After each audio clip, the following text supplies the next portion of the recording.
Recently, U.S. President Donald Trump shocked the world with his statements that he wants to annex Canada to the United States of America.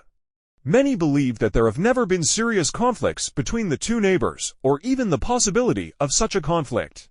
But this is not true. In fact, there have been a large number of both border skirmishes and serious clashes between Canada and the United States. And in 1921, a plan to attack the United States was developed in Canada. Let's find out, why did Canada want to attack the United States?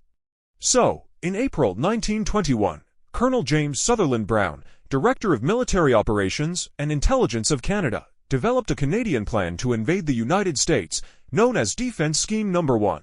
Brown acted according to the instructions of the Chief of the Canadian General Staff, who was concerned about the rapid strengthening of the U.S. position on the world stage and the weakening of England.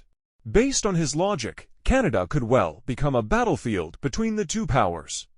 Colonel Brown arrived in the American state of Vermont and began to study the situation, preparing the ground for his plan. In fact, Brown planned to create 5 mobile groups in the Canadian Army, each of which was to quickly capture key and border American cities, destroy infrastructure, and then retreat when American reinforcements approached. Blitzkrieg mixed with scorched earth tactics. Brown believed that the destruction of railways and bridges would delay the American army long enough for Allied troops to arrive from England and help end the war on favorable terms for Canada. The plan turned out to be quite odious and did not receive support among the Canadian military. And the next Chief of the General Staff even ordered all copies of this plan to be burned. In fact, the Americans had a similar plan in 1930 regarding Canada. That year, the Americans seriously considered the possibility of war with Britain. The reason for their concerns was banal.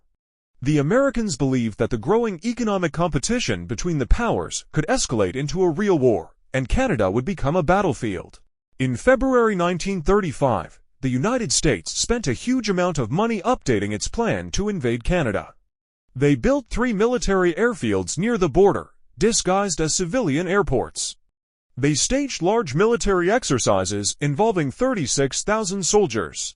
The war plan was remarkably similar to the Canadian defense plan. The troops from Detroit were to capture Toronto first, while the troops from Vermont were to head for Quebec City and Montreal. The plan was based on the fact that ships from Boston would blockade Halifax, giving British troops the opportunity to come to the aid of the Canadians. According to the plan, the British could muster 2.5 million troops from all over the empire, so it was critical to prevent them from landing. But fortunately, these plans never came to fruition, and we hope that they never will be needed. Please like and subscribe. There will be many interesting videos ahead.